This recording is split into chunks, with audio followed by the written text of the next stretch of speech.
తాకట్టులో ఉన్న బంగారాన్ని విడిపించి ఆ రోజు ఆన్లైన్ రేటుకే మేము కొంటాం. Sharma gold company.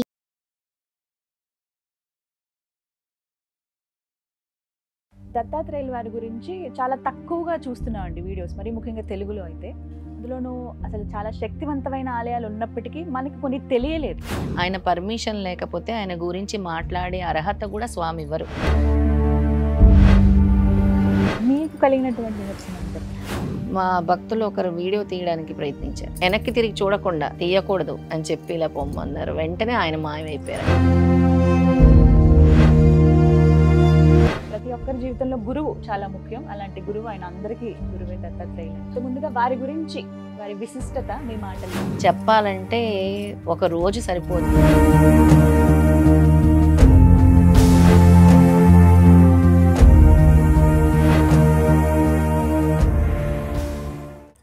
నమస్కారం, వెల్కమ్ టు సుమన్ టీవీ. నేను గీతాంజలి. ఈ మధ్యకాలంలో చూస్తున్నాం దత్తాత్రేయ స్వామివారి ఆరాధన ఎంతో మంది చేస్తూ ఉన్నారు. అయితే చాలామందికి స్వామివారి ఆరాధన పట్ల ఎన్నో సందేహాలు ఉన్నాయి.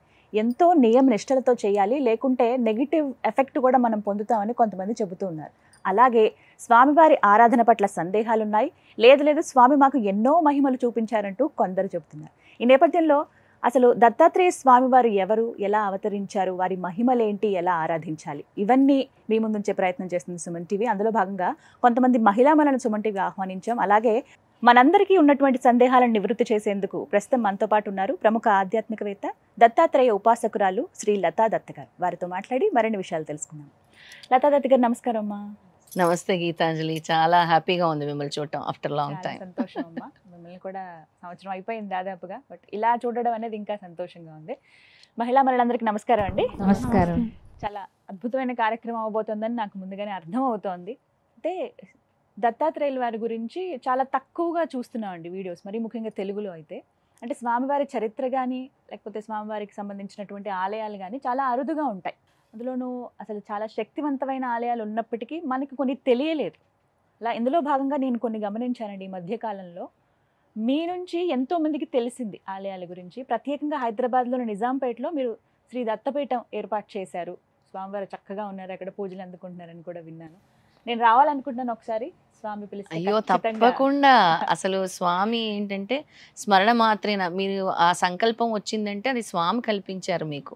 నేను రావాలనుకుంటున్నాను అనేది కూడా స్వామి మీ నోటి ద్వారా పలికిస్తారనమాట. ఎందుకు ఇలా చెప్తున్నానంటే ఆయన పర్మిషన్ లేకపోతే ఆయన గురించి మాట్లాడే అర్హత కూడా స్వామి ఇవ్వరు.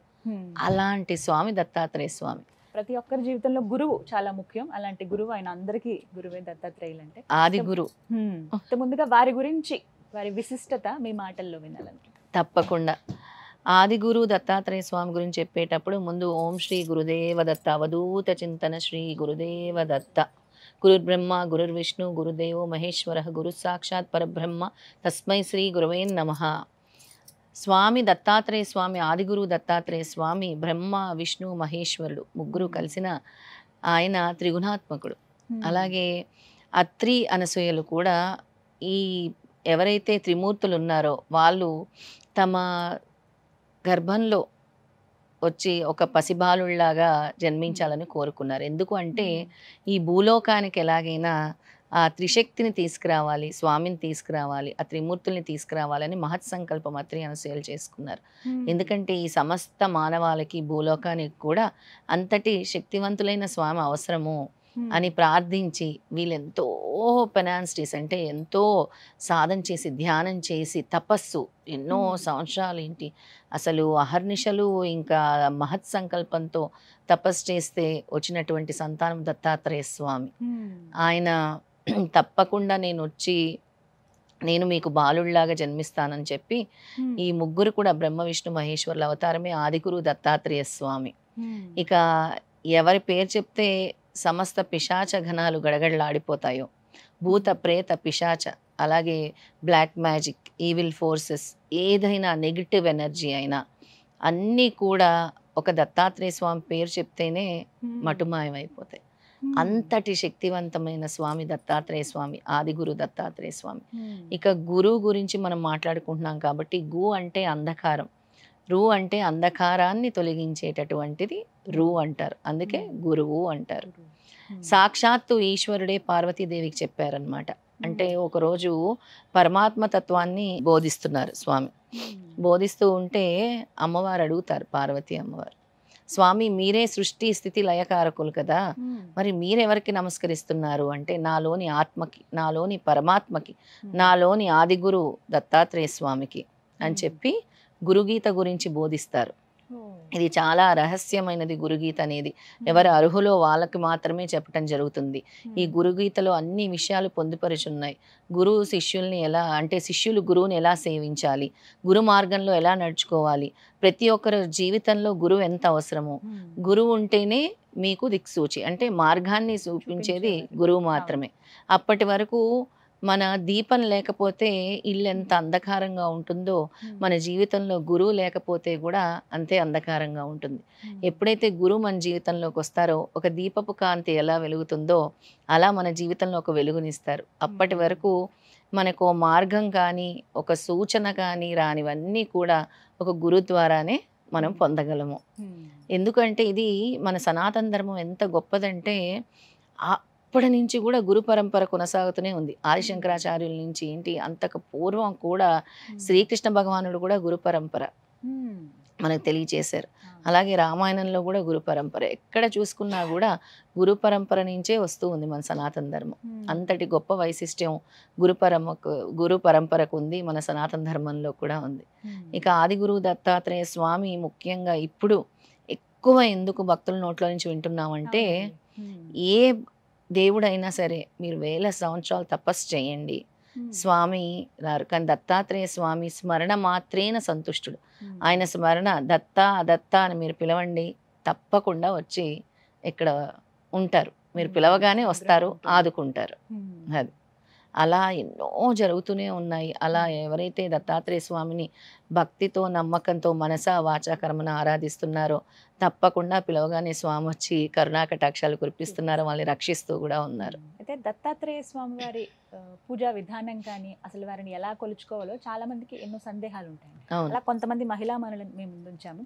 వీళ్ళకి దత్తాత్రేయ స్వామి వారి పట్ల అపార భక్తి ఉంది. అయితే కొన్ని సందేహాలు కూడా ఉన్నాయి, అవన్నీ నివృత్తి చేసుకున్నారు. తప్పకుండా. ముందుగా ప్రశ్న, మీ పేరు చెప్పండి అమ్మా, అలాగే మీ ప్రశ్న ఏంటో చెప్పండి. నా పేరు మాధవి అమ్మ, నిజాంపేట నుంచి వచ్చాను. అది జై గురుదత్త అమ్మ. జై గురుదత్త. ఇప్పుడు స్మరణ మాత్రమే ఆయన సంతుష్టులు అవుతారు కదా దత్తాత్రేయ వాళ్ళ వారు. అయితే ఇప్పుడు సిద్ధమంగళ స్తోత్ర పారాయణం చేస్తున్నాం, అందరం చదువుతున్నాము, కానీ దాని విశిష్టత గురించి తెలుసుకోవాలని ఉంది. తప్పకుండా, చాలా చక్కటి ప్రశ్న. ఈ సిద్ధమంగళ స్తోత్రం అనేది ఒక మిరాకులస్ స్తోత్రం. ఎంత అద్భుతమైన స్తోత్రం అంటే, చాలా స్తోత్రాలు మనం వినుంటాము, కానీ ఏ స్తోత్రానికైనా కానీ సిద్ధపురుషులు వచ్చి సూక్ష్మవాయుమండలంలో తిరిగెళ్ళరు. ఈ స్తోత్రం ఒక్కసారి పఠించగానే సూక్ష్మవాయుమండలంలో ఎక్కడైతే ఆ స్తోత్రం పఠిస్తున్నామో అక్కడికి సిద్ధపురుషులు వచ్చి సూక్ష్మవాయుమండలంలో తిరిగి వెళ్తారు. అలాగే ఆ స్తోత్రము మీరు తెలుసుకున్నారు అని అంటే మీకు యోగ్యత స్వామి అప్పుడు కల్పించారు. ఇప్పుడు మీరు ఎన్నో సంవత్సరాల నుంచి ఉన్నారు, దత్తాత్రేయ స్వామి గురించి అంత వైశిష్ట్యం తెలియదు, ఈ మధ్యకాలంలో తెలుసుకున్నారంటే ఇప్పుడు యోగ్యత కల్పించారు. ఎప్పుడైతే మీ కర్మలన్నీ కూడా తొలగిపోతూ ఉంటాయి, అంటే చివరి దశకు వస్తాయో కర్మలు ఇంకా మేము అనుభవించలేము అన్నప్పుడే దత్తాత్రేయ స్వామి మీ దగ్గరకు వస్తారు. ఇక సిద్ధమంగళ స్తోత్రం అనేది శ్రీపాద శ్రీవల్లభ స్వామి, అంటే మన దత్తాత్రేయ స్వామి వారి మొదటి అవతారము. శ్రీపాద శ్రీవల్లభ స్వామి వారి తాతగారైనటువంటి బాపనార్యులు గారు ఎంతో చక్కగా వాళ్ళ మనవడిని ఉద్దేశించి రాసినటువంటి పాడినటువంటి స్తోత్రమే ఈ సిద్ధమంగళ స్తోత్రము. ఈ సిద్ధమంగళ స్తోత్రం చదువుతున్నంతసేపు కూడా ఒక పాజిటివ్ వైబ్రేషన్స్ వస్తూ ఉంటాయి. అండ్ ఇది ఒక కామధేను, వెంటనే కోరికలు తీర్చేటటువంటి స్తోత్రమే ఈ సిద్ధమంగళ స్తోత్రం. ఎవరైనా పఠించవచ్చు సిద్ధమంగళ స్తోత్రం. ఇది ఒక మిరాకులస్ స్తోత్రం.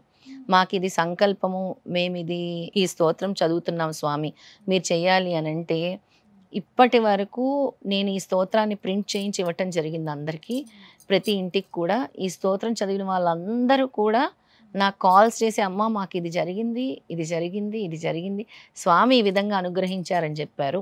అందుకే మీరు కూడా ఈ స్తోత్రాన్ని ఒక సంకల్పం చేసుకొని నాకు ఇది జరగాలి అని 11 రోజులు 11 సార్లు చదివి చూడండి, ఖచ్చితంగా ఇది జరిగింది అని చెప్తారు. అలాంటి అద్భుతమైన మహిమాన్వితమైన స్తోత్రమే ఈ సిద్ధమంగళ స్తోత్రం.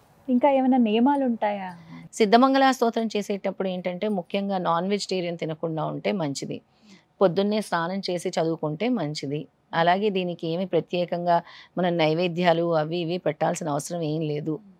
చేసి పెట్టాల్సిన అవసరం ఏం లేదు. చక్కగా స్వామి ముందు కూర్చొని పఠించవలసిన స్తోత్రము. దీనికి ప్రత్యేకమైన పూజా విధానం అంటే స్వామికి ధూప దీప నైవేద్యం పెట్టుకోవాలనుకుంటే పెట్టుకొని చేసుకుంటే ఇంకా మంచిది. లేదు నాకు ఈ బాధ ఉంది, నేను ఈ స్తోత్రం చదువుకుంటున్నాను మనశ్శాంతిగా స్వామి ముందు కూర్చొని కూడా చదువుకోవాల్సిన స్తోత్రమే సిద్ధమంగళ స్తోత్రం. ప్రతి ఒక్కరికి నోటికి కూడా వస్తుంది, నోటికి కూడా సరళమైన వచ్చేస్తుంది. పదాలే ఉంటాయి. ఒకవేళ రాకపోతే మీరు ఇచ్చేటువంటి ఆ పేపర్ ఏదైతే ఉంటుందో ఒకటికి 2 సార్లు ఆ ప్రింట్ చదువుకుంటే వచ్చేస్తుంది. ఒక 2 సార్లు నాతో పాటు చదివేస్తే కూడా వస్తుంది. అలా ఇలా ఎంతమందికి మీరు ఇప్పటి వరకు చదివించారండి? దాదాపు నేను లాస్ట్ ఇయర్ నుంచి ఇప్పటి వరకు ఒక 200 గృహాల్లో సిద్ధమంగళ స్తోత్రం పారాయణం చేయించాను వెళ్ళి. షోడశోపచార పూజతో దత్తాత్రేయ స్వామి పూజా విధానంతో పాటు ఈ స్తోత్రం పారాయణం చేయించాను. అలాగే ఇప్పటి వరకు ఈ స్తోత్రము నాకు తెలిసి లక్షల్లోనే చదువుతున్నారు, లక్షల్లోనే ఈ స్తోత్రం నేర్చుకున్నారు మన వాళ్ళందరూ. అంటే ఒకరి నుంచి ఒకరు అలా గ్రూప్స్ లాగా. ఎందుకంటే ఈ స్తోత్రాన్ని నేను ఒక సంకల్పం పెట్టుకొని గానగాపురంలో 10,008 సార్లు పారాయణం చేశాను. కురవపురంలో 32,400 సార్లు చేశాను. పిఠాపురంలో 54,000 సార్లు, అంటే 70,000 సార్లు. ఇప్పుడు మళ్ళీ శ్రావణ మాసంలో 108,000 సార్లు సంకల్పం ఉంది. సిద్ధమంగళ స్తోత్రం చాలా పెద్ద సంకల్పం. స్వామి అనుగ్రహం కృప ఉంటే ఖచ్చితంగా అది ఎంత పెద్దదైనా అది నెరవేరిపోతుంది. అంతే, అదంతా నడిపించేది ఆయన. అంతే. చక్కగా వివరించారండి. మరోవైపు ఇక్కడ ఉన్నటువంటి మహిళలు ఏంటంటే వాళ్ళకి స్వామి ఎన్నో నిదర్శనాలు చూపించారటండి. అదే అవి మనతో పంచుకునేందుకు సిద్ధంగా ఉన్నారు. ముందుగా మీ పేరు చెప్పండి అమ్మా, ఎక్కడి నుంచి వచ్చారు? జై గురుదత్త అమ్మ, నా పేరు రేణుక, నిజాంపేట నుంచి వచ్చాను. అమ్మ చెప్పినట్టే నిజంగా దత్తాత్రేయ స్వామి స్మరణ మాత్రేణ సంతుష్టుడు. లతమ్మ చెప్పారు అఖండం స్టార్ట్ చేద్దాం అనుకుంటున్నాం రేణు అనగానే ఫస్ట్ మా ఇంట్లోనే స్టార్ట్ చేద్దామమ్మా అన్నాను. అలాగే స్టార్ట్ చేశాము. స్వామి ఇంకా ఆ రోజు నుంచి ఇంకా మా ఇల్లు ఒక దేవాలయం లాగా మారిపోయింది. అసలు ఎక్కడెక్కడి నుంచి వాళ్ళు రావడం, అందరూ అఖండ సప్తాహ సామూహిక పారాయణం ప్రతిరోజు ఒక ఫుల్ వైబ్రేషన్స్. 4 పూటల హారతి ఇవ్వడము, మధ్యాహ్న హారతి, అసలు అందరూ ఒక పండగలాగా. అసలు ఒకరికొకరు ఎవరం తెలియదు, ఎక్కడెక్కడి నుంచో చూసి వచ్చి మా ఇంట్లో పారాయణం చేసుకొని ఆ 1 week. So first second day లైట్గా హస్తం వచ్చింది, జస్ట్ ఒక 3 లైన్స్ వచ్చాయి లైట్గా. ఏ నైట్లో వచ్చిందో తెలియదు మనకి. నెక్స్ట్ డే మార్నింగ్ చూసాం, ఏంటి ఇక్కడ ఏమంటే అనుకున్నాం, లేదు మనం ఏమన్నా తెలియక అక్కడ హ్యాండ్ పెట్టామేమో అని. లేదు, స్వామి అనుకున్నాడు మీకు ఇలా చూపిస్తే అర్థం కాదు కదా అనేసి రోజు 12 o'clock హారతి ఇస్తాము. సో 12 గంటలకు హారతి అయిపోగానే అందరం అలా కూర్చొని లంచ్ అది చేసి కూర్చున్నాము. మా ముందే ఇలా 4 hands హస్తం, జస్ట్ ఇక్కడ వరకు 4 fingers సిద్ధమంగళ స్తోత్రం చదువుతున్నాం కూర్చొని. మా కళ్ళ ముందే వచ్చింది హస్తము. అందరూ అక్కడే కూర్చొని అమ్మ అమ్మ అసలు ఏమన్నా అర్థం కావట్లేదు, మాటలు రావు కదండి అప్పుడు. అసలు ఫీలింగ్ కదా, అసలు ఎప్పుడు ఎక్స్పీరియన్స్ చేయని ఫీలింగ్. ఇంకా సిద్ధమంగళ స్తోత్రం చదువుతూనే ఉన్నాం గట్టిగా. చదువుతుంటే ఎలా మెరుస్తుందంటే హస్తము, ఇంకా అందులోంచి ఇట్లా ఫుల్ వైబ్రేషన్స్, ఇలా విభూది పడుతుందేమో అన్నట్టుగా వీడియో కూడా ఉంది, మేము మీకు పంపిస్తాం, తప్పకుండా పెట్టండి. ఫుల్ వైబ్రేషన్స్ తో హస్తం ఒక 10-15 minutes చదువుతూనే ఉన్నాం సిద్ధమంగా. అందరు కళ్ళల్లోంచి నీళ్లు వస్తూనే ఉన్నాయి మాకు, అంత స్పష్టంగా. అంటే ఏంటంటే స్వామి మీరు ఎంత చేస్తే అంత నేను మీకు చూపిస్తాను, స్మరణ మాత్రమే సంతుష్టుడు అని చూపించాడు స్వామి. ప్రతి నిమిషము మాకు 1 వీక్ మాత్రం ఒక దేవాలయం లాగా అయిపోయింది ఇల్లు. మేము, మా హస్బెండ్, మా పిల్లలు అందరం. ఎలా అంటే మా పిల్లలు అయితే ఇంకా నైట్ మంచి పాన్పు వేసి, అమ్మ చెప్పారు స్వామికి నైట్ పాన్పు వేసి ఆ స్వామి అక్కడ ఉన్నట్టు పడుకున్నట్టు లాలిపాట పాడాలి అని. అందరం అలాగే చేస్తాం. ఇప్పటికీ మా చిన్నబ్బాయి మమ్మీ మళ్ళీ ఎప్పుడు చేసుకుందాం మమ్మీ, డైలీ మధ్యాహ్నము లంచ్ పెట్టడము స్వామికి, అలా బయటికి వెళ్ళి అమ్మ లతమ్మ చెప్పినట్టుగా మేము అన్ని ఫాలో అయ్యి చేసాము. స్వామి లోపలికి రావచ్చా అనేసి కొట్టడము, రోజు పడుకున్నాక లాలిపాట పాడడం, స్వామికి కాళ్ళు ఒత్తినట్టుగా. అంటే ఎంత మేము సరెండర్ అయి చేసామో స్వామికి, ఆయన అన్ని నిదర్శనాలు చూపించారు. ఇప్పటికి ఎవరైనా అనుకున్న వాళ్ళకి కూడా ఇది ఒక అంటే ఎగ్జాంపుల్. స్వామి ఏంటంటే ఎప్పటి నుంచి ఆరాధిస్తున్నారండి? ఒక 7-8 months. ఫస్ట్ అమ్మ త్రూ, నేను అమ్మ ఛానల్ చూసే నేను స్టార్ట్ చేశాను సిద్ధమంగళ స్తోత్రం. సో ఒకసారి మా ఇంట్లో కూడా పెట్టించుకుంటే బాగుండు సిద్ధమంగళ స్తోత్రం అని అలా కంటిన్యూగా కాల్స్ మెసేజ్ చేస్తుంటే ఒకరోజు అది కూడా వినాయక చవితి టైంలో, నవరాత్రి టైంలో నాకు కాల్ వచ్చింది అమ్మ నుంచి. అది కూడా 1 miracle. అమ్మ ఈరోజు ఇంకా మీ ఇంట్లో చేస్తాను అని చెప్పారు. ఆ రోజు రావాల్సింది ఉందన్నమాట. ఆ రోజు ఎర్లీ మార్నింగ్ కలలో అలా ఎవరు నడుచుకుంటూ వచ్చేస్తున్నారు మా ఇంట్లోకి. ఎవరు అంటే నేను దత్తుని అని చెప్తున్నారు. నిజంగా అన్నట్టుగానే స్వామి వచ్చి కూర్చున్నారు. నమ్మి చేస్తే మాత్రం తప్పకుండా ఆయన చూపిస్తాడండి. ఈ కలికాలంలో పట్టుకోవాల్సింది మనం గురువునే. నిజంగా దత్తాత్రేయ స్వామిని పట్టుకుంటే ఆయన ఉన్నానని ప్రతి క్షణం ఆయన చూపిస్తాడు. మనం ఎక్కడన్నా మర్చిపోతామేమో కానీ ఆయన ఒక్కసారి మనల్ని పట్టుకున్నాడంటే ఆయన వదలడు. ఎందుకంటే మేమే నిదర్శనం దానికి. దాదాపు ఆల్మోస్ట్ 1 year నుంచి ఎక్కడ స్వామి ప్రతి అడుగున ఉండి మాకు నిత్య పూజలు ప్రతిదీ. నిద్ర కూడా లేపారు కదా మా ఇంట్లో అఖండం అంతా అయిపోయిన తర్వాత ఒక 15-20 days తర్వాత 1 month 2 months వరకు కూడా మాకు లైన్స్ రావడము, ఏదైనా మొక్కుకోవడము, లైన్స్ రావడము, ఏదో ఒకటి వస్తూనే ఉంటాయి అన్నమాట. మొత్తం అక్కడ అఖండం పెట్టాం కదా, ఆ వాల్ అలాగే వదిలేసాం, ఇంకా దాన్ని ఏం చెరపలేదు, అలాగే ఉంది. సో అలాగే ఒకరోజు ఎర్లీ మార్నింగ్ 3:30 అయింది అనుకుంటాం. పడుకున్నాం, నేను మా బాబు అందరం పడుకున్నాము. 3:30కి నాకేమో ఇలా వీపు పైన కొట్టేళ్ళాడు. మా బాబుకి అంటే 3:30 అవుతుంది, ఇంకా హారతి ఇవ్వరా అన్నట్టు లేపేసి భయం వేసింది, ఏంటి ఈ టైంలో ఇలా అనిపించిందని. మా హస్బెండ్కే చెప్తే చూసి అక్కడ ఆ లైన్స్ లేవన్నమాట అప్పటి వరకు. సో అలా లైన్స్ వచ్చాయి, చూడండి మీరు భయపడకండి, స్వామి ఇంకా మీరు హారతి ఇవ్వట్లేదని మిమ్మల్ని లేపుతున్నాడు అనేసి. చాలా అండి, నమ్మి చేస్తే మాత్రం స్వామి తప్పకుండా ఆయన మహిమలు చూపిస్తాడు. Thank you. ఎంత ఎగ్జైట్ అవుతూ చెప్తున్నారా, ఆనందమే అర్థం అవుతోంది స్వామి అనుగ్రహం.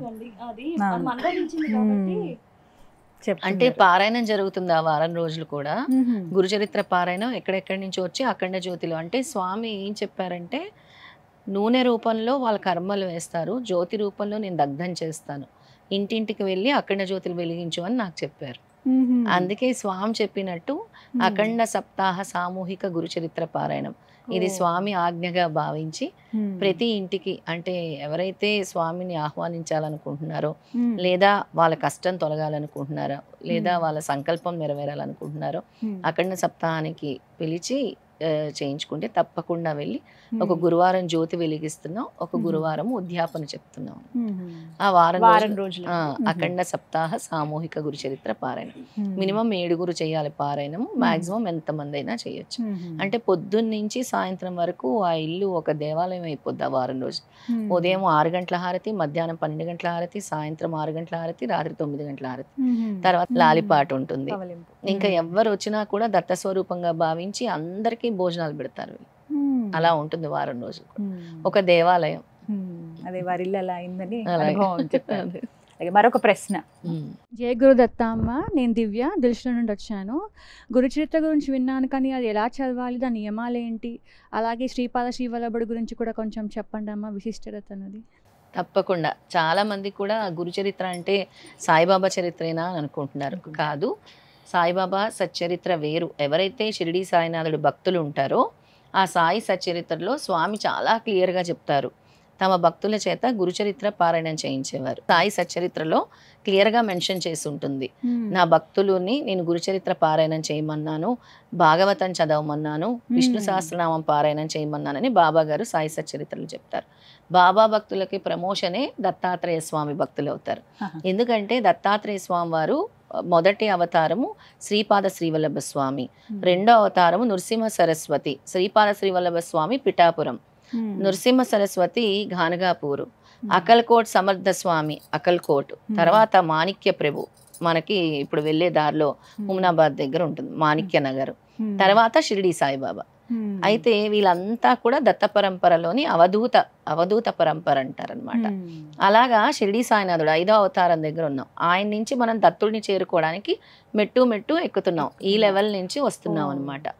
ఈ లెవెల్ నుంచి తర్వాత వచ్చేది గురుచరిత్ర పారాయణము, తర్వాత శ్రీపాద శ్రీవల్లభ చరితామృతం కూడా ఉంటుంది. అది ఇంకా అల్టిమేట్ అని చెప్పొచ్చు అనమాట. శ్రీపాదుడి గురించి అడిగావు కదా. అయితే ఎక్కిరాల భరద్వాజ గారు రాసినటువంటి గురుచరిత్ర పారాయణము చాలా మనకి తగిన రీతిలో ఆయన అనువాదం చేసి చాలా చక్కగా అందరు పారాయణం చేసుకునే విధంగా ఆ పుస్తకం ఉంటుంది. ప్రతి ఒక్కరు కూడా గురుచరిత్ర పారాయణము ఆ పుస్తకం మన దగ్గర లభిస్తుంది కూడా లేని వాళ్ళకి. అయితే ఆ పుస్తకంలో గురువారం నుంచి సప్తాహ పారాయణం మొదలు పెట్టాలి. ఒక గురువారం ఏదైనా మీరు సంకల్పం చేసుకుంటే గురువారం నుంచి బుధవారం వరకు పారాయణం చదువుకోవాలి. ప్రతిరోజు కూడా పొద్దున్నే స్నానం చేసి ఏకభుక్తము, ఒంటిపూట భోజనం చేయాలి, రాత్రిపూట అల్పాహారం తీసుకోవాలి. అందులో అధ్యాయాలు ఉంటాయి. గురువారం 1 నుంచి 9వ అధ్యాయము, శుక్రవారము 10 నుంచి 20వ అధ్యాయము, ఇలా దాంట్లో ఉంటుంది, క్లియర్గా మెన్షన్ చేసి ఉంటుంది.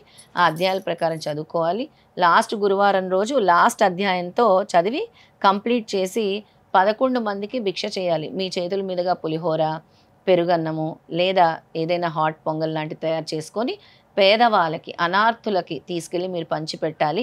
అందులో నేను ఏ రూపంలోనైనా వచ్చి భిక్ష స్వీకరిస్తాను, మీ కర్మల్ని నేను తీసుకుంటాను అని స్వామి తెలియచేశారు చాలా స్పష్టంగా. ఈ అన్నదానం కార్యక్రమంతోనే దాని కంప్లీట్ ఫలితం వస్తుంది. 11 మందికి కంపల్సరీ అన్నదానం అనేది చేయాలి గురుచరిత్ర పారాయణం తర్వాత. అప్పుడే దానికి పరిపూర్ణత వస్తుంది. చాలామంది గురుచరిత్ర పారాయణం చదివేస్తారు అంతే. మరి మీ కర్మలు ఎవరు స్వీకరిస్తారు అంటే దత్తాత్రేయ స్వామి రోజు మధ్యాహ్నం 12 గంటలకి భిక్ష స్వీకరించడానికి గానగాపురం, పిఠాపురం, కుర్వాపురం, కొల్హాపురంలో కరెక్ట్గా గంట మోగుతుంది అక్కడ. ఆ బెల్లు మోగగానే 12 గంటలకి స్వామి వస్తారు. వివిధ రూపాల్లో వచ్చి భిక్ష స్వీకరిస్తారు. ఓ గోవులాగా, భైరవుడిలాగా, యతీశ్వరుడిలాగా, పిచ్చివాడిలాగా, మానవ రూపేణ ఏ రూపంలోనైనా స్వామి వచ్చి భిక్ష స్వీకరించి వెళ్తారు. సిద్ధమంగళ స్తోత్రంలో చాలా స్పష్టంగా చెప్పారు. పీఠికాపుర నిత్య విహార మధుమతి దత్త మంగళ రూప. నేను నిత్యం పిఠాపురంలో విహరిస్తూనే ఉంటాను, ఏదో ఒక రూపంలో నేను విహరిస్తూనే ఉంటాను. నన్ను గుర్తించాలంటే మీరు ఎంతో సాధన చేయాలి, నాకు ఎంతో దగ్గర అవ్వాలి అంటారు. నిత్యం ఆయన ఇప్పుడు కూడా పిఠాపురంలో విహరిస్తూనే ఉంటారు. పురాపురంలో గుప్త రూపంలో తిరుగుతూనే ఉంటారు. గానగాపురంలో పాదుక రూపంలోనే ఉంటారు. అది స్వామి అలా ఉంటారు. కొల్హాపురంలో లక్ష్మీదేవి అమ్మవారి పక్కనే ఉంటారు. అంటే అనగా స్వామి, అనగా లక్ష్మి అని కూడా అంటారు దత్తాత్రేయ స్వామి. అమ్మవారు ఎక్కడ ఉంటే అయ్యవారు అక్కడే ఉంటారు. అక్కడ కూడా దత్త భిక్ష మందిరం ఉంటుంది. అక్కడ అత్యద్భుతంగా అసలు మేము వెళ్తే ఆ వాయిద్యం కానీ స్వామి వచ్చే సమయానికి అసలు భిక్షకి స్వామి వస్తున్నారని వాళ్ళందరూ చేసే విధానం అత్యద్భుతం. అది కొల్హాపూర్ మహాలక్ష్మి దగ్గర దత్త భిక్ష మందిరం దగ్గర చేస్తారు. ఆ తర్వాత అక్కడ చక్కటి నీళ్లు, అంటే మనకి ఏవైతే నెగిటివ్ ఎనర్జీస్ ఉంటాయో ఆ నీళ్లు జల్లుతారు. స్వామి దగ్గర ఉంచిన నీళ్లు అందరూ ప్రతి ఒక్క భక్తుల మీద కూడా జల్లుతారనమాట. అది గురుచరిత్ర నియమము. ఇక శ్రీపాద శ్రీవల్లభ స్వామి గురించి అడిగావు కాబట్టి దత్తాత్రేయ స్వామి వారి మొదటి అవతారం శ్రీపాద శ్రీవల్లభ స్వామి. సాక్షాత్తు విష్ణుమూర్తి దత్త పరంపరే. అలాగే వినాయకుడు గణాలతో పాటు నేను మీ ఇంట జన్మిస్తానని సుమతి మాత అప్పలరాజు శర్మ వీళ్ళిద్దరికీ కూడా ఈ దంపతులకి జన్మించినటువంటి స్వామి శ్రీపాద శ్రీవల్లభ స్వామి పిఠాపురంలో ఆంధ్ర రాష్ట్రంలో జన్మించారు. ఆయన జన్మించి ఎన్నో మహిమలు చూపిస్తూ ఉన్నారు. 16 సంవత్సరాలు దాదాపు ఆయన పెద్దవారు అయ్యే వరకు, ఒక టీనేజ్ వచ్చే వరకు కూడా అక్కడ ఉన్నారు, పిఠాపురంలో ఉన్నారు. ఎన్నో అనుభవాలు కూడా, గత జన్మలు కూడా చెప్తూ ఉండేవారు. చిన్నవారుగా అంటే స్వామి ఊయల్లో ఉంటుండగానే వేదాలు పఠిస్తూ ఉండేవారు. స్వామి వెంట ఒక సర్పం కూడా ఉండేది చిన్నప్పుడు. సర్పం కూడా ఉండేదన్నమాట. ఎందుకంటే సాక్షాత్తు విష్ణు అవతారమే ఆయన దత్తాత్రేయ స్వామి. ఆయన అవతారమే శ్రీపాద శ్రీవల్లభ స్వామి మొదటి అవతారం. స్వామి ఇక చాలా మందికి కూడా గత జన్మలు చెప్పేవారు. వాళ్ళ కర్మలు కూడా తొలగించే ప్రక్రియలు కూడా చేసేవారు. పిఠాపురంలో నువ్వు ఈ విధంగా చెయ్యి, ఈరోజు ఈ వంటకం చెయ్యి, నీ కర్మ తొలుగుతుంది, ఈ కొబ్బరికాయ కొట్టు. ఒక తల పగిలి చచ్చిపోవాల్సిన అతను అనమాట. తాత తాత అని పిలుస్తాడు ఆయన. ఆయనకు కూడా చెప్తాడు, తాత నీవు తల పగిలి చచ్చిపోవాల్సింది, అందుకే ఈ కొబ్బరికాయ అలా కొట్టాను అని. అలా కర్మలు తీసుకునే విధానం కూడా స్వామివారు చాలా చిన్నతనం నుంచే ఆ కర్మలు తొలగించే ప్రక్రియ కూడా చేసేవారు శ్రీపాద శ్రీవల్లభ స్వామి.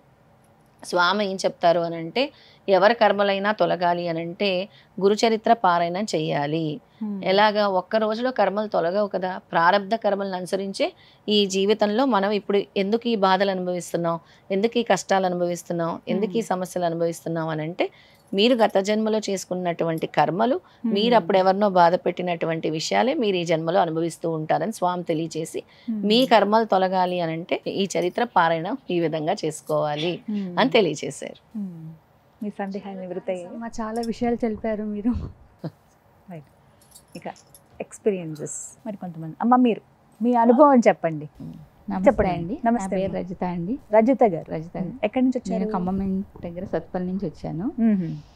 నాకు హెల్త్ ప్రాబ్లమ్స్ చాలా ఉన్నాయి. అంటే ప్రాబ్లమ్స్ అని కూడా చెప్పొచ్చో లేదో తెలియదు, కానీ నేను చూడడానికి ఇట్లా ఉంటాను, కానీ ఎప్పుడు ఎట్లా ఉంటానో నాకు తెలియదు. అప్పుడు సడన్గా వస్తుంది బ్యాక్ పెయిన్ అని, స్టమక్ పెయిన్ అని. స్టమక్ పెయిన్ చాలా రోజుల నుంచి నన్ను బాధిస్తుంది. అమ్మ నాకు అప్పుడు తెలియదు అసలు. ఆ టైంలో నాకు అమ్మ పరిచయం అయ్యి 4 months 5 months అవుతుంది అంతే. నేను ఇట్లా ఈ పెయిన్ ఎన్నో హాస్పిటల్ తిరిగాను, దీని గురించి ఎక్కడ నాకు సెట్ అవ్వలేదు అసలు. ఫుడ్ వల్ల వస్తుందో దేని వల్ల వస్తుందో అర్థం కాలేదు. లాస్ట్కి ఒక హాస్పిటల్ వాళ్ళు నీకు ఫుడ్లో చేంజ్ వల్ల వస్తుంది, వాటిని చూసుకొని తినమని చెప్పారు. నేను అందువల్ల ఏమి తినకుండా ఏది పడుతుందో అది మాత్రమే తినేదాన్ని. అట్లా నేను ఇడ్లీ ఒకటి, కర్డ్ రైస్ ఒకటి, ఇంతే. ఇదే నా లైఫ్. ఎన్ని సంవత్సరాలుగా? ఇది నేను ఒక 10 years అని చెప్పొచ్చు. అమ్మో. నేను స్వామిని కూడా, భగవంతుని కూడా నేను ఎక్కువ నమ్మనండి. అయితే సాయిబాబాని మట్టి కొంచెం పూజిస్తాను నేను. బాబా దగ్గర కూర్చున్నా లాస్ట్ ఒక 4 months ముందు. బాగా విపరీతంగా ఉంది ఇక నా ప్రాబ్లమ్స్, ఇక స్టమక్ పెయిన్ అనేది. ఆ పెయిన్ రావటం, వాష్రూమ్కి వెళ్ళటము, ఇంక ఇదే కంటిన్యూ ఉంటుంది. అది వచ్చినప్పుడు ఏంటి స్వామి నేనేం చేస్తున్నా, నా హెల్త్ ఎందుకు ఇట్లా ఉంటుంది అని బాబా ముందు కూర్చొని ఇంకా నా బాధని చెప్పుకుంటున్నా రోజు, ఎందుకు ఇలా జరుగుతుంది అని. జరుగుతున్నప్పుడు టైంలో ఇట్లా టైంపాస్ కోసం టీవీ పెట్టుకొని చూస్తుంటే ఇట్లా ఒక ప్రోగ్రాంలో కనపడ్డారమ్మ.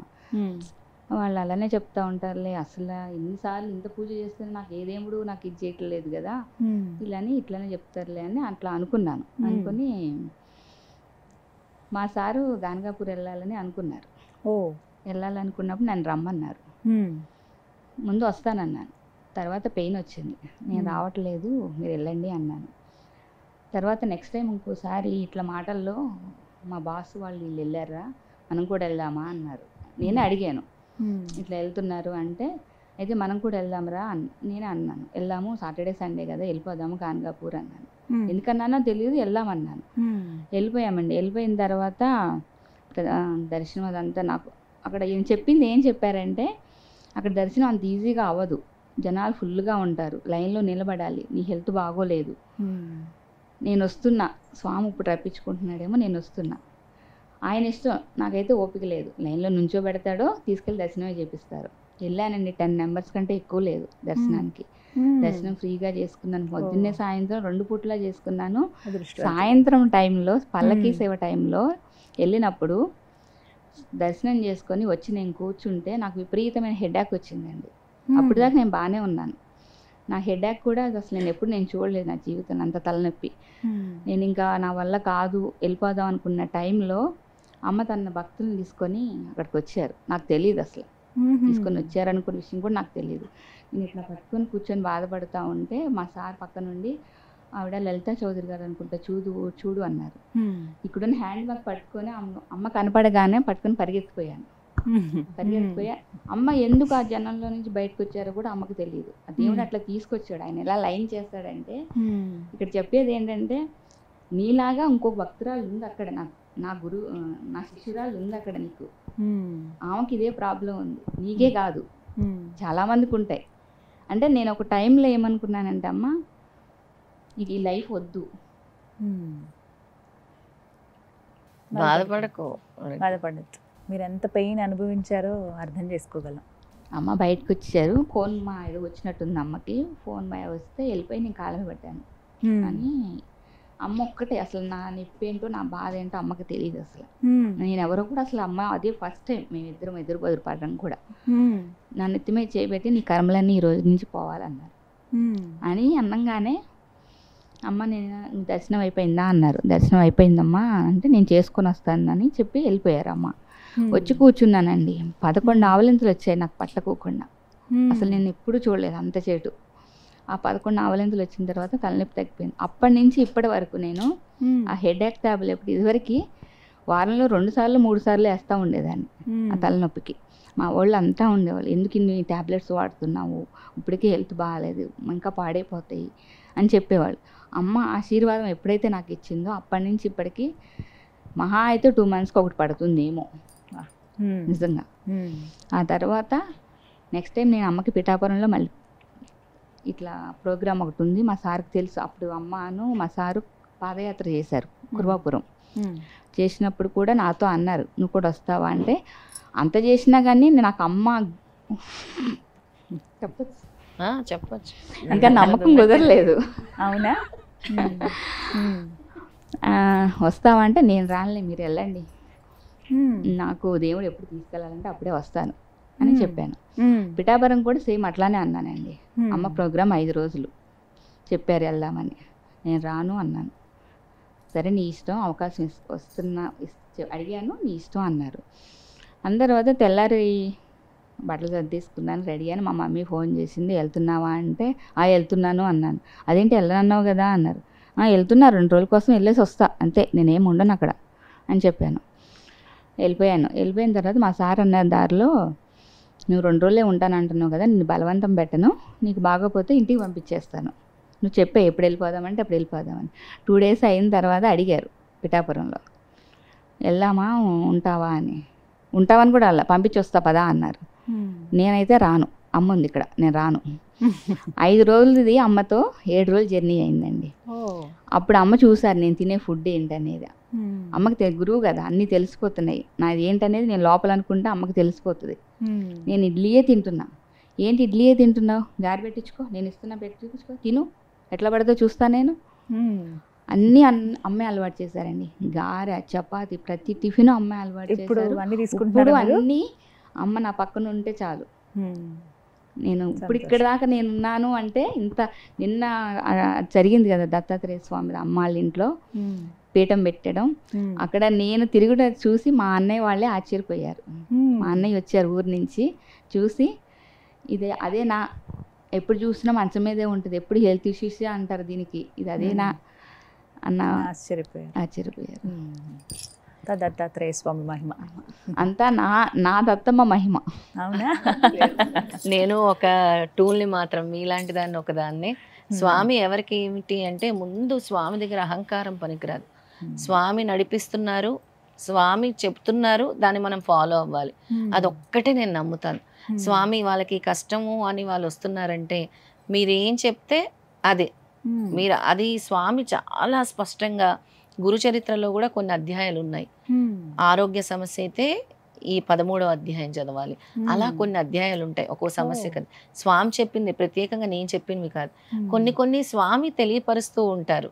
స్వామి చెప్తేనే నేను చెప్తాను కానీ నేను అనేది ఏమీ లేదు అసలు అక్కడ.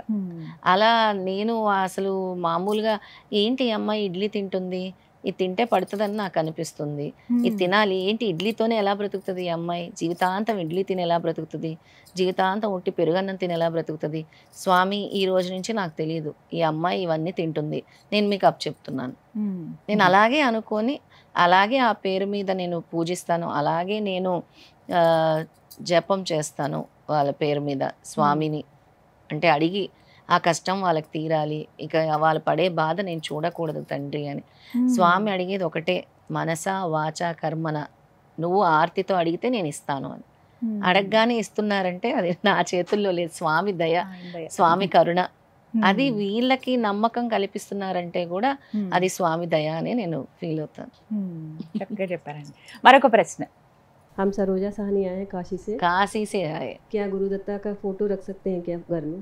हाँ, क्यों नहीं रख सकते घर में. చాలా మందికి కూడా అదే ప్రశ్న ఉంటుంది, దత్తాత్రేయుడు పటం ఇంట్లో పెట్టుకోవచ్చా అని. దత్తాత్రేయ స్వామి కా తస్వీర్ और फोटो घर में रख सकते हैं आप. ఇంట్లో పెట్టుకోవచ్చు, ఎందుకంటే ఆయన జ్ఞాన ప్రదాత. ఆ ఫోటో పెట్టుకొని ఆయన ఫేస్ చూసి కాసేపు ధ్యానిస్తే చాలు అసలు మీకు. అంటే మనకి నాలెడ్జ్, విజ్డమ్ ఇచ్చేది కూడా దత్తాత్రేయ స్వామి, మన కర్మల్ని తొలగించేది కూడా దత్తాత్రేయ స్వామి. పటం ఇంట్లో పెట్టుకోవచ్చు. పెట్టుకోకూడదు అని ఎవరో అంటే కొంతమంది చాలా నిత్యాగరిష్ఠుడు అంటారు కదా, అలా కాకుండా స్వామి అంటే కొన్ని నియమాలు పాటించాల్సి ఉంటుంది ఫోటో పెట్టాలని. లేదు, ఖచ్చితంగా పెట్టుకోవచ్చు. దత్తాత్రేయ స్వామి ఫోటో ఖచ్చితంగా ఇంట్లో మీ పూజా మందిరంలో పెట్టుకోవచ్చు. మీ ఇంట్లో ఫోటో పెట్టుకోవచ్చు, పూజ చేసుకోవచ్చు. అన్ని దేవుడి పటాలు ఎలా పెట్టుకుంటున్నారో చక్కగా దత్తాత్రేయ స్వామి ఫోటో కూడా పెట్టుకోవచ్చు. ఆయన జ్ఞాన ప్రదాత. మీ ఇంటికి ఆ స్వామివారి ఫోటో వచ్చింది అని అంటే మీరెంతో అదృష్టం చేసుకున్నారని భావించాలి. స్వామి దత్తాత్రేయ స్వామి వారి ఫోటో ఇంట్లో పెట్టుకోవచ్చు, ఆఫీస్లో పెట్టుకోవచ్చు, వ్యాపార స్థలంలో పెట్టుకోవచ్చు, ఎక్కడైనా పెట్టుకోవచ్చు. వాస్తు ప్రకారం కూడా దత్తాత్రేయ స్వామి ఫోటో పెట్టుకోవడం చాలా మంచిది. ఎందుకు అంటే ఫోటో పెట్టుకోవటం వల్ల ముఖ్యంగా మనకి ఇంట్లో ఉండే నెగిటివ్ ఎనర్జీ అనేది పోతుంది. ఎక్కడైనా నెగిటివ్ వైబ్స్ ఉన్నా కూడా, అంటే ఆఫీస్లో అక్కడ కూడా గురువు గారు రాగానే, గురుపటం రాగానే కూడా ఆ నెగిటివ్ ఎనర్జీ అనేది దూరం అవుతుంది. అలాగే మనకి ప్రాస్పరిటీ, నాలెడ్జ్, విజ్డమ్, అలాగే అన్నీ కూడా అంటే గురువు ఏమైతే ఇస్తారో, ప్రసాదిస్తారో అవన్నీ కూడా ఆ పటం పెట్టుకోవటం ద్వారా వస్తాయి. తప్పకుండా ఆ ఫోటో పెట్టుకోవచ్చు. దత్తాత్రేయ స్వామి చిన్న విగ్రహాలు కూడా పెట్టుకోవచ్చు. ప్రత్యేకించి నియమం అంటూ అలా ఏముండదు. అలా ఏమీ లేదు. ఖచ్చితంగా అన్ని దేవుడి ఫోటోలు, ఇప్పుడు మనం ఈశ్వరుడి ఫోటో ఎలా పెట్టుకుంటున్నాము, శివపార్వతులది, అమ్మవారిది ఎలా పెట్టుకుంటున్నాం, విఘ్నేశ్వరుడు ఎలా పెట్టుకుంటున్నాం, అలాగే దత్తాత్రేయ స్వామిది కూడా పెట్టుకోవచ్చు. దానికి ప్రత్యేకంగా నియమాలంటూ లేదు. మీ పూజ గదిలో ఎలా మీరు నిత్యం పూజిస్తారు, ఏ పటాలు అయితే పెట్టుకుంటారో ఆ పటాలతో పాటు దత్తాత్రేయ స్వామిది పెట్టుకోవచ్చు. అలానే పెట్టుకోవచ్చు. చక్కగా వివరించారమ్మా. ఇప్పుడు మరొకరు మాట్లాడతారు. మీ నిదర్శనం కలిగింది మాకు స్వామి పట్ల అని చెప్పారు కదా, చెప్పండి అమ్మ, మీ అనుభవం చెప్పండి. ఎక్కడి నుంచి వచ్చారు? పాలకుల నుంచి వచ్చారు. పేరు? వల్లి చంద్రికండి. జై గురుదత్తం. జై గురుదత్తం. అదే నేను కొంచెం ఇబ్బందుల్లో ఉన్నానే, అంటే ఇలా సిద్ధమంగళ స్తోత్రం అమ్మ వీడియో చూసి 108 రోజు ఇంకా 108 సార్లు పారాయణం చేసుకున్నాను. మీకు కలిగినటువంటి ఇబ్బంది ఏమిటండి? ఎవరికి అదే ఫ్రెండ్కి 30 లక్షలు ఇచ్చానండి, నమ్మి 30 లక్షలు ఇచ్చారా? ఇస్తే ఇలా రోజు బాధపడుతూ ఇంకా ఎందుకో ఇంకా సెల్ కూడా నేను చూడను, టీవీ కూడా చూడను. ఎందుకో సెల్ చూసి అమ్మ అది వచ్చింది సిద్ధమంగళ శాస్త్రం, అది ఇంక రోజు డైలీ 108 సార్లు చదువుకుంటా బాధపడతా ఇలా అయ్యాక అమ్మ కాల్ చేశాను నెంబర్ చూసి. ఇలా గురు చరిత్ర పారాయణం పెట్టుకున్నాకనండి అదే 7 రోజులు పారాయణం చేశాక చాలా అదే బాధపడి వచ్చినాయండి. ఇచ్చారండి, ఇచ్చి ఇంటికి వచ్చి ఇచ్చేసారు. ఆ 30 లక్షలు తిరిగి వచ్చేసారు. చెప్పడానికి ఇబ్బంది పడతారు. ఎప్పుడు మిమ్మల్ని వీరు సంప్రదించారు? తను చాలా అంటే చాలా వాళ్ళు ఎలాంటి బాధలంటే చాలా ఇంకా ఎవరికో ఫ్రెండ్ అని నమ్మి ఇచ్చేసి మెయిన్ దానికి ఒక కాగితం పత్రం లేదు, ఒక మాట మీద ఇచ్చేశారు. ఇచ్చిన తర్వాత చాలా ప్రాబ్లమ్స్ ఫేస్ చేశారు ఇంట్లో. తర్వాత డిస్ప్యూట్స్ ఫ్యామిలీలో ఎలా ఉంటాయి హస్బెండ్ అండ్ వైఫ్కి కూడా, దానివల్ల ఇద్దరికి కూడా విభేదాలు వచ్చి వాళ్ళ హస్బెండ్ కూడా కంప్లీట్గా అసలు మనుషుల్ని నమ్మకూడదు ఇంకా అనే స్థాయికి వచ్చేసారు. అసలు ఎందుకు ఇలా నమ్మించింది అని ఆయన కూడా ఒక రకమైన డిప్రెషన్కి లోనై అందరితో మాట్లాడడం మానేశారు. అసలు మాటలాడటమే మానేశారు అనమాట. అలాంటి ప్రాబ్లంలో వీళ్ళకి చాలా ఫస్ట్ నాకు అనిపించింది వీళ్ళకి ఒక మెంటల్గా చాలా డిస్టర్బ్ అయి ఉన్నారు. వీళ్ళకి ఒక ధైర్యం అనేది కావాలి ముందుగా అని అనిపించింది.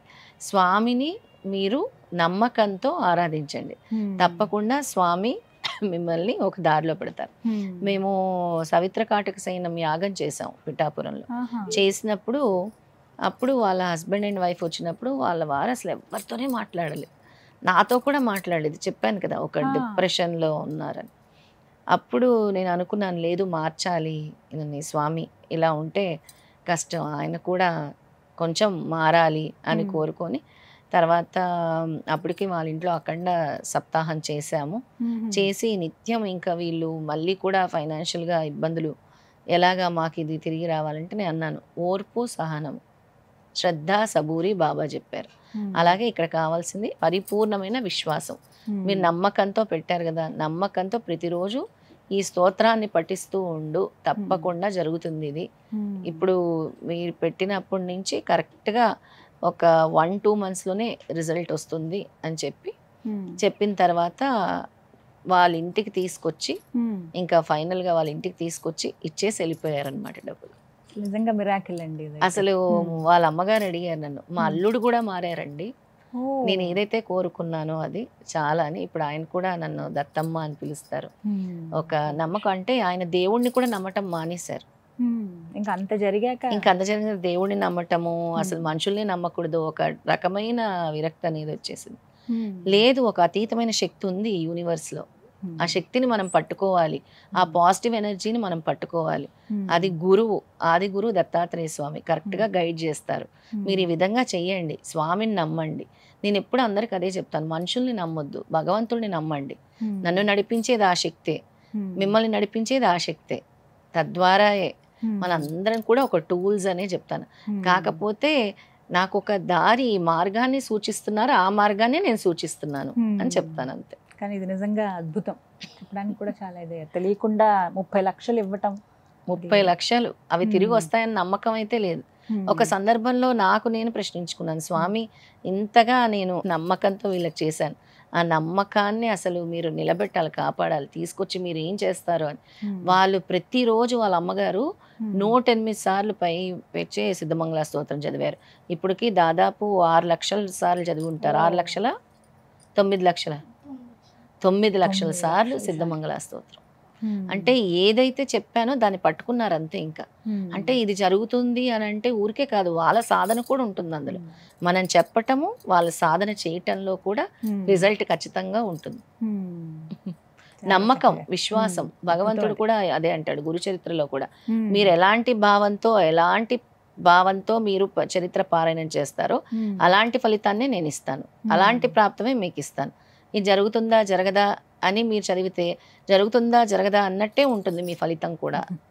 స్వామి క్లియర్గా చెప్పారు. ఇది నేను చెప్పిన మాటలు కాదు ఏవైనా కూడా, చరిత్రలో స్వామి చెప్పారు. 13వ శతాబ్దంలోనే స్వామి చెప్పారు. 13th సెంచరీలోనే భూత భవిష్యత్ వర్తమానాలు చెప్పేవారు శ్రీపాద శ్రీవల్లభ స్వామి. పాస్ట్, ప్రెసెంట్, ఫ్యూచర్ కూడా చెప్పేవారు. అందులో ఎన్నో విషయాలు కూడా మన ఫ్యూచర్కి సంబంధించినవి కూడా ఉన్నాయి ఆ చరిత్రలో కూడా. మిరాకిల్స్ ఇవన్నీ అద్భుతాలే ఖచ్చితంగా. మరొక ప్రశ్న. నమస్కారం, మీ పేరు? నాగేంద్ర నా పేరు. నేను ఒంగోలు నుంచి వచ్చిన. నమస్తే దత్త. నమస్తే. జై గురు. జై గురుదత్త. గాన్గాపూర్లో మేడి చెట్టు ఉంది కదమ్మా, ఏదన్నా సమస్య ఉంటే అక్కడ పోయి ప్రదక్షిణాలు చేయండి తీరిపోద్దని చెప్తారు. దాన్ని చెప్పాలి మీరు దాని గురించి. అంటే మేడి చెట్టుని ఎలా పూజించాలి? ఈ మధ్యకాలంలో గాన్గాపూర్ క్షేత్రం అంటే తండోపతండాలుగా భక్తులు వెళ్తున్నారు. ఎందుకు వెళ్తున్నారు భక్తులు అని అంటే వాళ్ళ కోరికలు నెరవేరుతున్నాయి. స్వామి ఏం చెప్పారు అంటే ఈ వృక్షంలోనే నేను ఉంటాను. దాన్ని ఔదంబర వృక్షం అని కూడా అంటారు. అక్కడ నదీ సంగమం ఉంటుంది. భీమా అమరజ నదీ సంగమం దగ్గర ఔదంబర వృక్షం ఉంటుంది. స్వామి నేను ఇందులోనే ఉంటాను అని చెప్తారనమాట.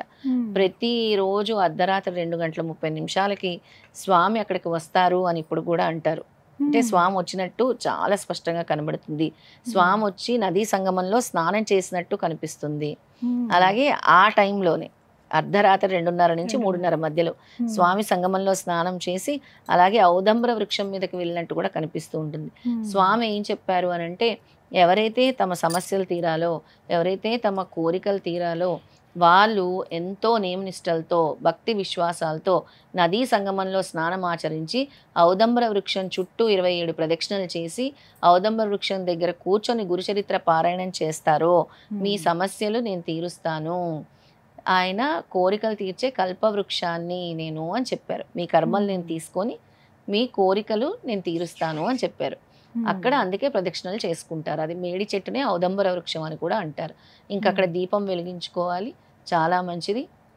అలాగే ఆ చెట్టు దగ్గర కూర్చొని పారాయణం చేస్తే కూడా ఇంకా చాలా మంచిది. మన గురుచరిత్రలో కూడా 3 భాగాలుగా స్వామి విభజించారు. ఒకటి భక్తికాండము, ఒకటి కర్మకాండము, ఒకటి జ్ఞానకాండము. ఆ 3 కూడా ఉంటాయి అన్నమాట గురుచరిత్రలోనే. అలాగే మీకు ఏదైతే సమస్య ఉందో ఇప్పుడు ఆ మేడి చెట్టు దగ్గర కూర్చొని ఆరోగ్య సమస్యలు ఉన్న వాళ్ళు 13వ అధ్యాయం గురుచరిత్ర పారాయణం చేయాలి. అలాగే ఆర్థిక సమస్యలు ఉండేవాళ్ళు 18వ అధ్యాయం చేయాలి. అలా ఇంకొన్ని అధ్యాయాలు కూడా ఉన్నాయి వారి సమస్యలు. అక్కడ కూర్చొని ఆ అధ్యాయం పారాయణం చేస్తారు. ఇక చాలా మంది ఆ పుస్తకం అంతా ఒక రోజులో కూడా పారాయణం చేస్తారు. అక్కడ నదీ సంగమం దగ్గర ఔదంబర వృక్షం దగ్గర కూర్చొని. అది మేడి చెట్టు ఒక విశిష్టత. ఆ మేడి చెట్టుకి చక్కగా పసుపు కుంకాలు పెట్టి అక్కడ దీపం వెలిగించుకొని ప్రదక్షిణలు చేసి స్వామికి మీ కోరిక చెప్పుకోవాలి. ఇంకో విశేషం ఏమిటి అంటే గాన్గాపురంలో ప్రతి ఒక్కరు కూడా కోరికలు కోరుకొని ఒక కొబ్బరికాయ, పీచుండే కొబ్బరికాయ తెచ్చుకొని స్వామి పాదుకలు, నేను పాదుక రూపంలో అంటారు, మెయిన్ టెంపుల్ ఉంటుంది అక్కడ తీసుకువెళ్ళి సంకల్పం చెప్పుకొని ఆ కొబ్బరికాయని ఇంటికి తెచ్చుకోవాలి. ఇంటికి తెచ్చుకున్న తర్వాత వాళ్ళ కోరిక తీరిన తర్వాత దేవుడి గదిలో, పూజ గదిలో పెట్టుకోవాలి ఎర్ర బట్టలు చుట్టేసి.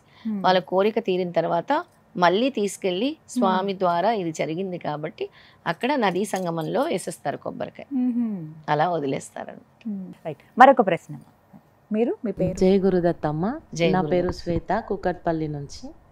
అయితే నాకున్న సందేహం ఏంటంటే దత్తాత్రేయ స్వామిని పూజించాలంటే చాలా నియమాలు పాటించాలి, స్వామిని పూజించొద్దు అని కొందరు, పూజించాలని కొందరు అలా చెప్తుంటే కొంచెం సందేహం వస్తుంది. దానివల్ల చెప్పండి, ఎవరైనా పూజించవచ్చా, ఎలా పూజించాలి స్వామిని? చాలా చక్కటి ప్రశ్న అమ్మ. చాలా మంది కూడా దత్తాత్రేయ స్వామి అంటే చాలా నియమనిష్టలు అవసరము, స్వామిని పూజిస్తే బాబోయ్ చాలా నియమాలతోనే చేయాలి లేదంటే ఏమవుతుంది అని. అసలు దత్తాత్రేయ స్వామి అంటే ఆయన చూపించే కరుణా కటాక్షాలు, ఆయనంత దయార్థ హృదయుడు ఎవరు ఉండరని చెప్పాలి. స్వామి ఒకటే చెప్తారు, నియమనిష్టలు అని అంటే ఒక డిసిప్లిన్ అనేది ఉండాలి మనం చేసే పూజా విధానంలో. ఎవరికైనా సరే పొద్దున్నే మనం ఉదయాన్నే స్నానం చేసే కదా పూజ చేయాలి, స్నానం చేయకుండా పూజ చేయకూడదు. నెక్స్ట్ దత్తాత్రేయ స్వామిని పూజించినప్పుడు లేదంటే ఆ చరిత్రలు పారాయణం చేసేటప్పుడు నాన్ వెజిటేరియన్కి చాలా దూరంగా ఉండాలి. అసలు నాన్ వెజిటేరియన్ అనేది తాకకూడదు. నెక్స్ట్ దత్తాత్రేయ స్వామి పారాయణం చదివేటప్పుడు ఇందాక అడిగింది కదా దివ్య అడిగింది ప్రశ్న. ఆ పారాయణం చేసేటప్పుడు కూడా ఏకభుక్తం అంటారు, నేల మీద పడుకోవాలంటారు. అంటే చాలా అంటే మీరు ఎంత భక్తి శ్రద్ధలతో చేస్తే స్వామి అంత తొందరగా మీకు రిజల్ట్ చూపిస్తారు. అంటే మీరు పారాయణాలు చేయకుండా అంటే రోజు మీ డైలీ లైఫ్లో దత్తాత్రేయ స్వామిని పూజించుకోవచ్చు. దానికి ఎటువంటి నియమనిష్టలు ఉండవమ్మా. ఒకటే, స్వామిని గురువారం రోజు పూజించాలి ఖచ్చితంగా. ఆ గురువారం రోజు నాన్ వెజిటేరియన్ అనేది తినకూడదు. స్వామిని ఏ రోజైతే మీరు ఆరాధిస్తారో, ఏ రోజైతే మీరు స్వామి స్తోత్రాలు పఠిస్తారో, ఏ రోజైతే స్వామికి చక్కగా అక్కడ కూర్చొని ధూప దీప నైవేద్యాలు పెట్టుకుంటారో ఆ రోజు నాన్ వెజిటేరియన్ తినకుండా ఉండాలి. అది ముఖ్యమైన నియమం. తర్వాత దీనికి ప్రత్యేకమైన నియమాలంటూ ఏముండవు. ఇవే చెప్పాను కదా, ఎంత మనసా వాచ కర్మన ఎంత స్వామిని ఆరాధిస్తే అంత దగ్గర అవుతారు. లేనిపోని అపోహలు కల్పించారు చాలా. అసలు ఎలా అంటే ఏదో జరిగిపోద్ది అన్నట్టు సృష్టించారు. ఇవన్నీ కాదమ్మా. ఒక్కసారి మీరు స్వామిని ఆరాధించడం మొదలుపెట్టండి. ఇప్పుడు ప్రతి గురువారం నుంచి కూడా మీకే తెలుస్తుంది స్వామి స్మరణ మాత్రేన సంతుష్టుడు, ఎంత కరుణామయుడు, ఎంత దయార్థ హృదయుడు. పిలవగానే పలికే స్వామి దత్తాత్రేయ స్వామి. 1000 సంవత్సరాలు మీరు తపస్సు చేసినా కూడా ప్రత్యక్షం అవ్వనటువంటి స్వామి దత్తాత్రేయ స్వామి ఒక్కరే పిలవగానే పలుకుతారు. స్మరణ మాత్రేన సంతుష్టుడు. ఈ కలియుగంలో ఎస్పెషలీ మన మధ్య తిరిగేటటువంటి స్వామి ఎవరైనా ఉన్నారంటే దత్తాత్రేయ స్వామి. ఇప్పుడు కూడా దత్తాత్రేయ స్వామి దినచర్య ఉంటుంది. ఎలా ఉంటుందంటే దినచర్య దత్తాత్రేయ స్వామిది ప్రతిరోజు కాశీ గంగా నదిలో స్నానం ఆచరిస్తారు, గోకర్ణంలో సంధ్య వారుస్తారు. అలాగే మధ్యాహ్నం 12 గంటలకి పిఠాపురము, కురవపురము, గానగాపురము, కొల్హాపురంలో భిక్ష స్వీకరిస్తారు. తీసుకున్న భిక్ష పాంచాలేశ్వర్లో భుజిస్తారు. పండరీపురంలో తిలకం దిద్దుకుంటారు. అలాగే తుంగభద్రలో నీరు తాగుతారు. సహయాద్రి పర్వతాల్లో ధ్యానిస్తారు. మాహుర్గఢ్లో నిద్రిస్తారు. ఈ క్షేత్రాలు ఎక్కడికి వెళ్ళినా కూడా స్వామి వివిధ రూపాల్లో మనకి కనిపిస్తూనే ఉంటారు. స్వామిని మనం గుర్తించాలి అని అంటే ఎంతో మనం స్వామికి దగ్గరగా అంటే ఆయన సాధన, ఆయన ఉపాసన చేసే వాళ్ళకి తప్పించి స్వామి అంత తొందరగా అంటే వేరే వేరే రూపంలో కనిపిస్తూ ఉంటారు కదా. అదిగో ఆయనే దత్తాత్రేయ స్వామి అని మనం గుర్తించాలి అని అంటే అంత దగ్గర అవ్వాలి మనం స్వామికి. స్వామి మన మధ్యనే తిరుగుతూ ఉంటారు మన కర్మలు తీసుకోవటానికి ఈ కలియుగంలో. ఇంకా ముఖ్యంగా ఏం చెప్పారు అంటే స్వామి ఈ కలియుగంలో అందరికీ కూడా కలి ప్రభావం ఉంటుంది.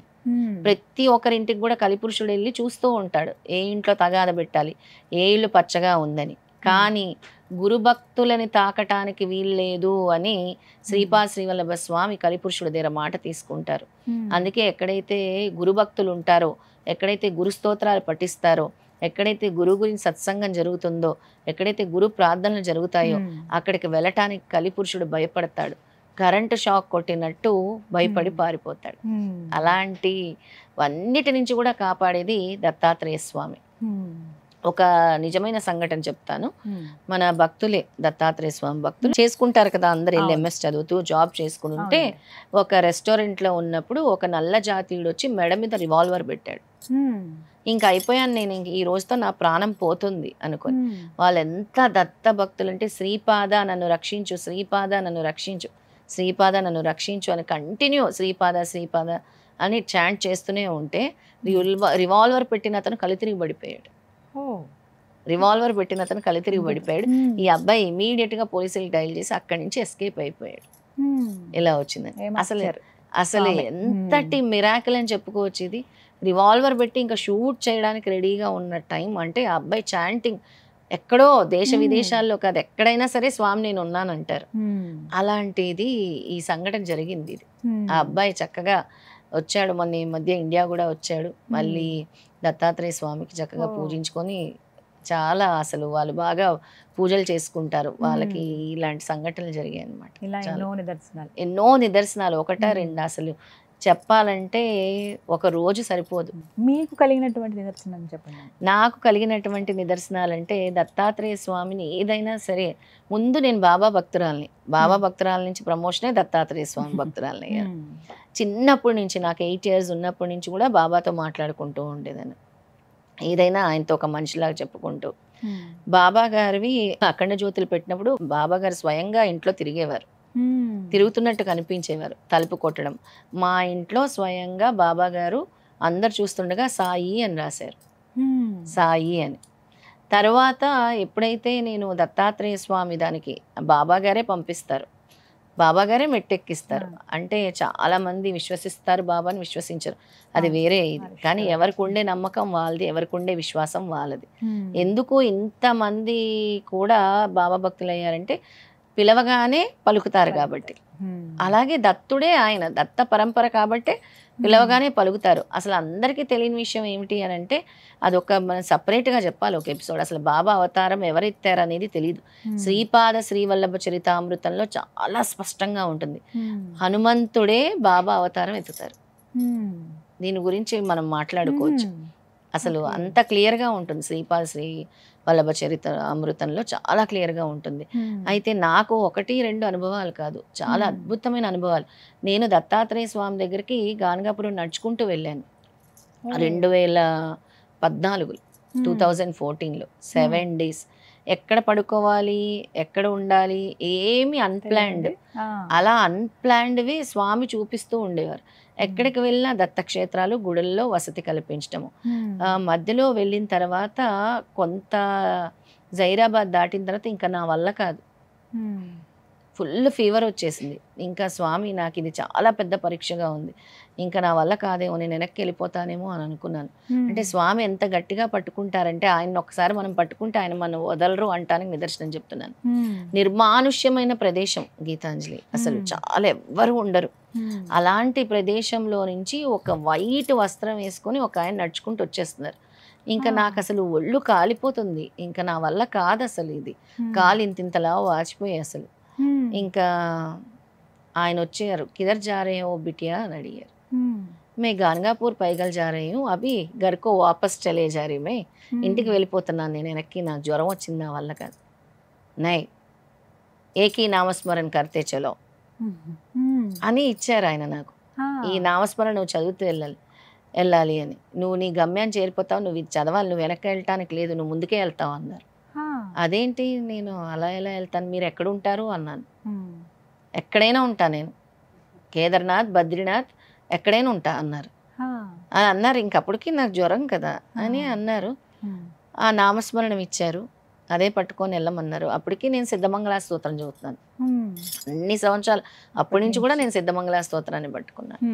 అది పట్టుకుంటూ ఈ నామస్మరణ చేస్తూ వెళ్ళు, నువ్వు దిగంబర దిగంబర శ్రీపాద వల్లభ దిగంబర అనే నామస్మరణ ఆయన అసలు వదలొద్దని చెప్పారు. ఇలా చూసే లోపల ఆయన లేరు.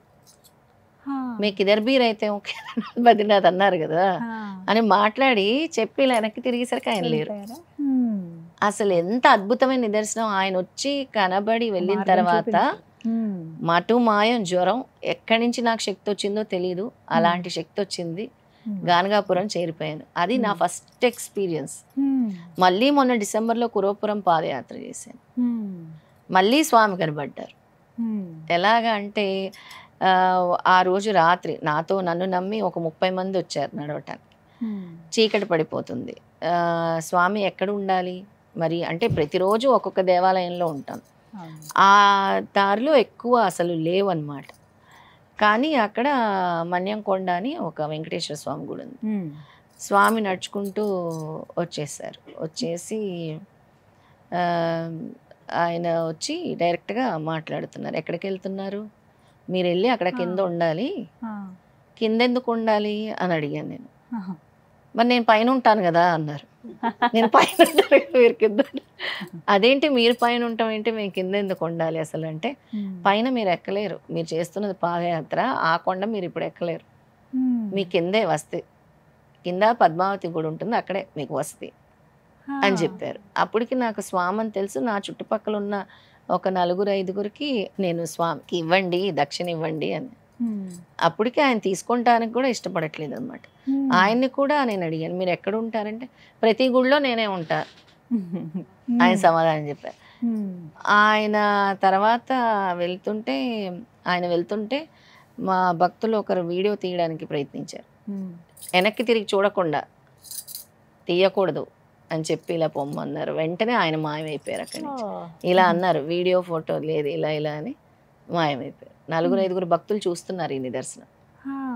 దారి చెప్పారనమాట, ఈ సమయం అవుతుంది మీరు చేరేసరికి మీరు అక్కడ ఉండాలి, అక్కడ ఒక గుడి ఉంటుంది, ఆ పైన ఏమో నేనుంటా, కిందేమో మీరుంటా అని చెప్పారు. అసలు ఇలాంటి వినటానికి చాలా ఆశ్చర్యంగా ఉంటాయి, కానీ ఒక మార్గాన్ని చూపిస్తాడు కదా భగవంతుడు మానవ రూపంలో. ఎన్నిసార్లు నిదర్శనాలు చూపించారు, ఎన్నో ఇలా చెప్పుకుంటూ పోతే నా నిదర్శనాలు అసలు చెప్పలేం, అలాంటి నిదర్శనాలు అనమాట. ఇంకో చిన్న నిదర్శనం ఏంటంటే, షిరిడి వెళ్ళాం మేము. వెళ్ళినప్పుడు ఎప్పుడు ఒక్కసారి దర్శనం అయిపోతుంది, ఎప్పుడు నాకు 2సారి దర్శనం ఇస్తారు బాబా. ఎలా మళ్ళీ లైన్లో వెళ్ళాలా అని అంటారు, లేదు డైరెక్ట్ గానే నన్ను పిలుస్తారు. డైరెక్ట్ గా అది ఏదో ఒక రూపంలో నన్ను తీసుకెళ్ళిపోతూ ఉంటారు. అలా ఆయనకి నాకు ఉండే అనుబంధం అది. చాలా మందికి ఓ పిచ్చి వాళ్ళలా కనపడతాం కానీ అది ఆయనది. మామూలుగా షిరిడి వెళ్ళేటప్పుడు లైన్ లో వెళ్ళేది ఒకటి ఉంటుంది, ఓన్లీ స్వామివారి అంటే బాబా వారిది ముఖం చూసేటువంటిది ఇంకొక మార్గం ఉంటుంది.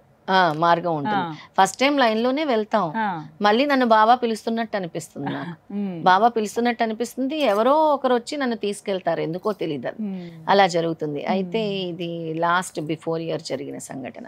అప్పుడు నేను బాగా ఒక హెల్త్ ఇష్యూతో సఫర్ అవుతున్నాను, అయినా కానీ అలాగే వెళ్ళాను, ఒక ఉమెన్ కి సంబంధించిన.